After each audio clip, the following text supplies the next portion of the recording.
እንዲህ ብለን እናስብ።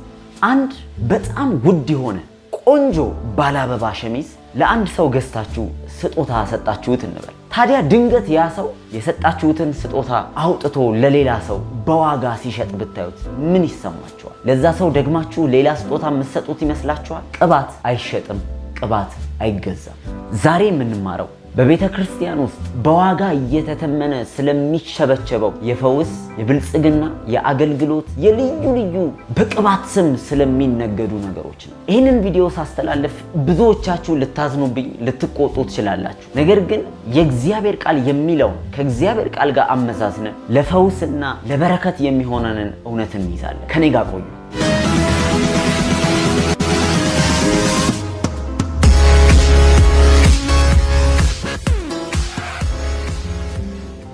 በመጀመሪያ ማንኛውም ከመንፈስ ቅዱስ የተሰጠን ስጦታ ፈውስ ሊሆን ይችላል፣ በረከቶች ሊሆኑ ይችላሉ፣ ነፃ መውጣት ሊሆን ይችላል። ማንኛውም የመንፈሳዊም ሆነ የስጋዊ እስራት ከነዚህ ጉዳዮች ነፃ ለመውጣት አንድም ክፍያ በቂ አይደለም። ለምን መሰላችሁ? መጽሐፍ ቅዱስ እንደዚህ ይላል በዘዳግም ምዕራፍ 10 ቁጥር 16 እግዚአብሔር የአማልክት አምላክ የጌቶች ጌታ ታላቅ አምላክ ኃያልም የሚያስፈራ በፍርድ የማያደላ መማለጃን የማይቀበል ነውና እናንተ የልባችሁን ሸለፈት ግረዙ፣ ከእንግዲህ ወዲህ አንገተ ደንዳና አትሁኑ ይላል። እግዚአብሔርን ፈጽመን እጃችን ላይ ባለው ሀብትና ገንዘባችን አንድ ነገር እንዲያደርግልን ማስገደድ አንችል። እግዚአብሔር የትኛውንም ነገር ሊያደርግልን ቢወድ ስለወደደ ደግና ቸር ስለሆነ ነው እንጂ ስለከፈልነው አያደርግም። ለምን እንደሆነ ታውቃላችሁ? እግዚአብሔር የሚሰጠው ስጦታ እጅግ በጣም ውድ ነው። እግዚአብሔር ለፈውስ የሚያስከፍል ቢሆን ኖሮ ለአየር ስንት ያስከፍለን ነበር? እንዲሁ በየቀኑ ለምታገኙት የፀሐይ ብርሃን ስንት ከፍሉ ነበር? እግዚአብሔር ነገርን ሲሰጥ ቸርና ደግ ስለሆነ እንዲሁ በነፃ ይሰጣል። ነገር ግን በዘመናት መሃል ልዩ ልዩ የመጽሐፍ ቅዱስ ጥቅሶችን እየጠቀስን በዚህ ዘመን አገልጋዮች ሆነ አንድን የጸጋ ስጦታ ለሌላው ለማካፈል ስንል ሌላውን ገንዘብ እንዲሰጥ በግልጽም ሆነ በስውር መጠየቃችን አይቀርም። ታዲያ ይሄ በድፍረት የሚደረግ በእግዚአብሔር ቤት ላይ መነገድ ይባላል። ይህን ርዕስ ሳነሳ ብዙዎቻችሁ ምናልባት አንድ ጭንቅ ጉዳይ ላይ ሆናችሁ ወይም በጣም ጸሎት ያስፈልጋችሁ ጊዜ መማለጃ ይመስል አንድን ስጦታ ለአገልጋይ በመስጠት እንዲጸልይላችሁ ሞክራችሁ ሊሆን ይችላል። በቅንነት ታረጉት ይሆናል። መንፈስ ቅዱስም አርጉት ብሎ ልታረጉት ትችላላችሁ። ነገር ግን ያንን ቅባት ወይም ያንን ጸሎት በገንዘባችሁ ልትሸምቱት አትችሉ። መጽሐፍ ቅዱስ ሐዋርያት ምዕራፍ 8 ላይ አንድ ታሪክ ላስታውሳችሁ። በዛ ስፍራ ላይ እንደሚናገረው ዲያቆን ፊልጶስ በሰማሪያ ከተማ ሄዶ ታላቅ የእግዚአብሔርን ድንቅና ምልክት ማድረግ ሲጀምር በኢየሩሳሌም ያሉ ቅዱሳን ጴጥሮስና ዮሐንስን ወደ ሰማሪያ ከተማ ሰደዷቸው። ቁጥር 14 በኢየሩሳሌም የነበሩት ሐዋርያት የሰማሪያ ሰዎች የእግዚአብሔርን ቃል እንደተቀበሉ ሰምተው ጴጥሮስና ዮሐንስን ሰደዱላቸው።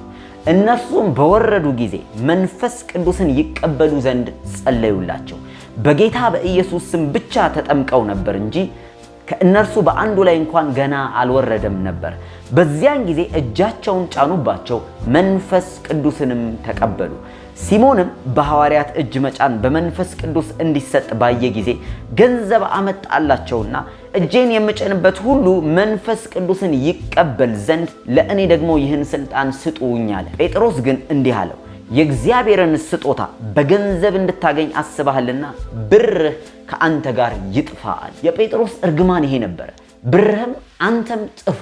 ለምን ሲባል የእግዚአብሔርን ስጦታ በብዙ ገንዘብ ሊገዛ ሞክሮ ነበር። አሁንስ ከዚህ ዘመን ምንድን ነው የሚለየው? ጴጥሮስ ቀጥሎ የተናገረውን መልእክት አዳምጡ። ልብህ በእግዚአብሔር ፊት የቀና አይደለምና ከዚህ ነገር እድል ወይም ፈንታ የለህም። እንግዲህ ስለዚህ ክፋትህ ንስሐ ግባ፣ ምናልባትም የልብህን ሐሳብ ይቅር ይልህ እንደሆነ ወደ እግዚአብሔር ለምና። አሁን ያለው ሁኔታ ከዚህ በምን የሚለይ ይመስላችኋል? አንድ ሰው ጸሎት 30 ደቂቃ ለማግኘት ሲል 5000 እና 10000 ብር ከፍሎ የእግዚአብሔርን ሰው በወረፋ የሚያገኘው ከሆነ የሚያስከፍሏችሁን ሰዎች እኔ አልናገር፣ ምክንያቱም አውቆ የሳተን በምንም አትመልሱትም። እኔ ግን የምጠይቃችሁ ገንዘባችሁን እየከፈላችሁ ተሰልፋችሁ ለ30 ደቂቃ ጸሎት የምትሰበሰቡትን ሐዋርያው ጴጥሮስ የተናገረውን አስተውሉ። ገንዘብህም አንተም ጥፉ። የእግዚአብሔርን ስጦታ በገንዘብ ልትለውጠው ልትገዛው አቀዳሃል አስበሃልና። ምናልባት ይሄ እርግማን በእኛ ላይ ይፈጸም ይሆን? ለምን በገንዘብ መግዛት ሳናስበውና ሳናውቀው በእግዚአብሔር ስራ ላይ መታበይና ልብን ማተለቅ እንደሆነ ሚስጥሩን ልንገራችሁ። የመጀመሪያው በገንዘባችሁ ብቻ ቅባትን፣ ዘይትን፣ ፈውስን ከእግዚአብሔር ሰው ጋር ያለን ቆይታ ለመግዛት የምታስቡ ሰዎች እግዚአብሔር ገንዘብ ለሌላቸው ምን አይነት ልብ ያለው ይመስላችኋል? ወይስ እኔና እናንተ ገንዘብ መክፈል ስለቻልን የተሻለ ተጠቃሚ የሚያደርገን ይመስላችኋል? እግዚአብሔር እንደ ሰው አይደለም። ይልቁንስ በገንዘብ ልሸምተው ያለንን የልባችንን ቅኝት ተመልክቶ ከዚህ ነገር እድል ፈንታችን ሁሉ ሊጎድል ይችላል። ምናልባት አይታወቅም፣ በጊዜው ተፈውሳችሁ ሊሆን ይችላል። ነገር ግን የእግዚአብሔርን ጸጋ ማናናቅና ማቃለል እንደሆነ ልንረዳው ይገባናል። አስተውሉ። እያወራ ያለሁት ለእግዚአብሔር ሰዎች በአክብሮትና በፍቅር ስለሚሰጥ የገንዘብ ስጦታ አይደለም። መጽሐፍ ቅዱስ ይሄንን አስተሳሰብ አይቃወምም። ማንም ሰው እግዚአብሔር ስላደረገለት መልካም ነገርን ስለተካፈለ ለሌላው ለእግዚአብሔር ሰው ወይም ለአገልጋዮች መስጠቱ መጥፎ አይደለም። የእግዚአብሔርም ቃል የሚደግፈው እውነት ነው። ገላትያ ምዕራፍ 6 ቁጥር 6 ላይ እንደዚህ ይላል፣ ነገር ግን ቃሉን የሚማር ከሚያስተምረው ጋር መልካምን ነገር ሁሉ ይከፋፈል ይላል። ማለትም በመልካም የሚያስተምሩ በእናንተ ላይ የሚደክሙ ሰዎችን በገንዘብ ስጦታ ብትባርኳቸው የእግዚአብሔርም ቃል ይደግፋቸዋል። መልካም። እኔ እያወራሁ ያለሁት ግን ከእግዚአብሔር ዘንድ አንዳችን ነገር ለማግኘት ስትሉ በገንዘብ ክፍያ ለመለወጥ የምታስቡ ሰዎች ሳታስቡት የእግዚአብሔርን የጸጋ ስጦታ እጅግ በጣም ርካሽ በሆነ ገንዘብ ልትገዙት እየሞከራችሁ። በጣም የሚያስፈራው እግዚአብሔር ዝም ካላችሁ መገሰጽ ካቆመ ነው። ምክንያቱም እግዚአብሔር ዝም አለ ማለት የትዕግስቱና የምህረቱን ብዛት ተመልክተን እንድንመለስ እንጂ ያ ድርጊታችን ልክ ነው ብለን እንደፈለግን በዛ ድርጊት እንድንዋልል አይደለም። ብዙ አገልጋዮች ይሄንን ድርጊታቸውን ይደግፍልናል ብለው መጽሐፍ ቅዱስ በሳሙኤል ዘመን ሳኦል ለካህኑ ሳሙኤል ስጦታ ይዞ ስለመሄድን ያለውን ጥቅስ ያነሳል። ይልቁንስ የእግዚአብሔር ሰው ኤልሳ ያደረገው ትዝ ይላችኋል። ለንዕማን ከነበረበት የሥጋ ደዌ 7 ጊዜ በዮርዳኖስ ወንዝ ብቅ ጥልቅ እንዲል ካዘዘው በኋላ ንዕማን የእግዚአብሔር ሰው ያዘዘውን ሄዶ ሲያደርግ ከለምጹ ሁሉ ነጻ። በዚያ ጊዜ እኔ ካመጣሁት በረከት ተቀበል ሲለው የእግዚአብሔር ሰው በፍጹም አልቀበልም ሲለው ታያላችሁ። እሱ ብቻ አይደለም። ትዝ ይላችኋል በትንቢተ ዳንኤል ምዕራፍ 5 ላይ ንጉሥ ብልጣሶር በግድግዳ ላይ የተጻፈውን ጽሕፈት እንዲፈቱለት ጠቢባንን ባስጠራ ጊዜ ከእግዚአብሔር ጠቢባኖች መካከል የሆነው ዳንኤል በፊቱ ቆሞ እንደሚፈታ ሲናገር ንጉሱ እንደዚህ አይነት በረከትን አቀርቦለት ነበር። ቁጥር 16 አንተ ግን ፍቺን ትሰጥ ዘንድ የተቋጠረንም ትፈታ ዘንድ እንድትችል ሰምቻለሁ።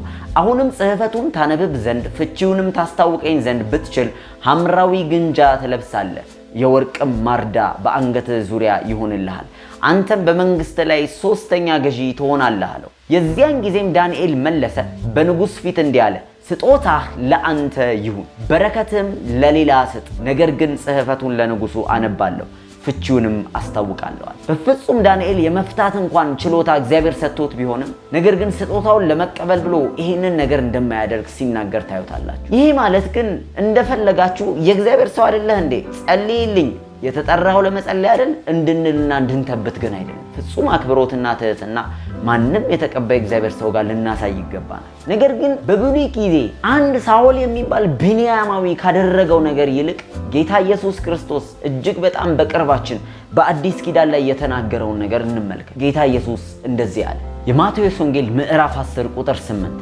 ድውዮችን ፈውሱ፣ ሙታንን አስነሱ፣ ለምጻሞችን አንጹ፣ አጋንንትን አውጡ፣ በከንቱ ተቀበላችሁ በከንቱ ስጡ። የትኛውንም በእኛ ህይወት ላይ የሚገለጠውን ጸጋ አንዳች ከፍለን ያመጣነው ነገር ስላልሆነ እግዚአብሔር ያንን ጸጋ እንደሰጠን መልሶ ሊወስደው እንደሚችል በማመን የጌታ የኢየሱስ ክርስቶስን ቃል መታዘዝ ይሻላል። አያችሁ፣ እየከፈልን የምናገኘው ጸጋ ካለ መክፈል የማይችሉትስ በምን አይነት መንገድ ይሆን ከእግዚአብሔር ጸጋ ተካፋዮች የሚሆነው? በዚህ መልኩ ብቻ አገልጋዮች ሳይወዱ በግዳቸው የሚያዳሉና ገንዘብ መክፈል የሚችለውን ብቻ የሚያገለግሉ እንዲሆኑ እናረጋቸዋለን። ጉቦ ወይም መማለጃ ወይም ለፈውስ ብለን የምንሰጣቸው የትኛውም የገንዘብ ልኮች ሳንፈልግ ያንን አገልጋይ ትክክል ወዳልሆነ መልእክት አምጪነትና እየመረጠ የሚጸልይ ሰው ልናደርገው እንችላለን። ብዙ ጊዜ አገልጋዮች መልእክት እንደሚቀይሩ ታውቃላችሁ። ገንዘብ ያላቸውን ሰዎች ለማስደሰት ሲሉ እነሱን መርጠው እንደሚያገለግሉ ታውቃላችሁ። ይሄ ሁሉ የሆነበት ምክንያት ሰው በገንዘቡ ከሌላው የተሻለ ጊዜና ከሌላው የተሻለ ጸሎትን እንደሚያገኝ ስለሚያስብ ነው። ገንዘብ የክፋት ሁሉ ስር ናት ይላል። ማንኛውንም ነገር ስትሰጡ እግዚአብሔር ስላደረገላችሁ እንጂ እግዚአብሔር እንዲያደርግላችሁ አትስጡ። ምክንያቱም ምንም ነገር ለእግዚአብሔር ስንሰጠው እሱ ደግ ስለሆነ ስለባረከን እንደገና ደግሞ በሱ ደስ ስለተሰኘን እንጂ የምንሰጠው እግዚአብሔርን እጅ ጠምዝዘን በገንዘብ ልክ እንደ ቤት ኪራይ ከፍለነው አንዳች ነገር እንዲያደርግልን አንጠብቅ። ከዛ ባለፈ ግን ገንዘባችሁ ለብዝበዛና ለከንቱነት ይዳረጋል፣ እግዚአብሔርም ዝም ይላል፣ ህዝቡ እየተበዘበዘ ይኖራል። ከዛ ባለፈ ግን መርገምን በህይወታችሁ እየሰበሰባችሁ ሊሆን ይችላል። በምድራችን ላይ የእግዚአብሔርን መንፈስ እያሳዘንን ወደ አልሆነ አቅጣጫ ለቅማኛና ለሌብነት ልንጋለጥ እንችላለን። እኔ አሁን ካልኩት ከሁሉም በላይ ግን ህሊና የሚባል ነገር አለ። ህሊናችሁ ምን ይላችኋል? ልክ ነው አድርገው ይላችኋል ወይስ ትክክል እንዳልሆነ በውስጥ ሰውነታችሁ ታውቃላችሁ? አገልጋዮች፣ ተገልጋዮች ባካችሁ፣ ሁሉ ነገር ያልፋል፣ እያንዳንዱ ነገር ይቀራል። አንድ ቀን በጌታ ፊት የምንቆምባት ቀን ትመጣል። ለዚህ ጉዳይ ከዛሬ ጀምሮ ንስሐ መግባት አለ። ፈጽሞ እግዚአብሔር አይሸወድም፣ እግዚአብሔር አይታለልም። ዝም ሲለን ግን እድልና ጊዜ እየሰጠን እግዚአብሔርን ታምነህ ከወጣህ ሌላው ምን አስጨነቀ? ስለምትበሉት፣ ስለምትጠጡት፣ ስለምትለብሱት አትጨነቁ ይሌለ እግዚአብሔር ከሆነ የጠራህ እግዚአብሔር እንደሚያኖርህ አታምነው? ተገልጋዮችን ብትሆኑ እግዚአብሔር በትክክለኛው በራሱ መርህ እናንተን የሚባርክበት መንገድ አስቀምጧል። መጽሐፍ ቅዱስ አስራታችንን እንድንሰጥ፣ መባችንን እንድንሰጥ፣ የፍቅር ስጦታ ለእግዚአብሔር መንግስት ስራ እንዲሁም ለእግዚአብሔር ሰዎች እንድንሰጥ ያዘናል። ነገር ግን ይሄንን እንዴት እንደምናደርገው ቀጥሎ ባሉት ደቂቃዎች ውስጥ እነግራችኋለሁ።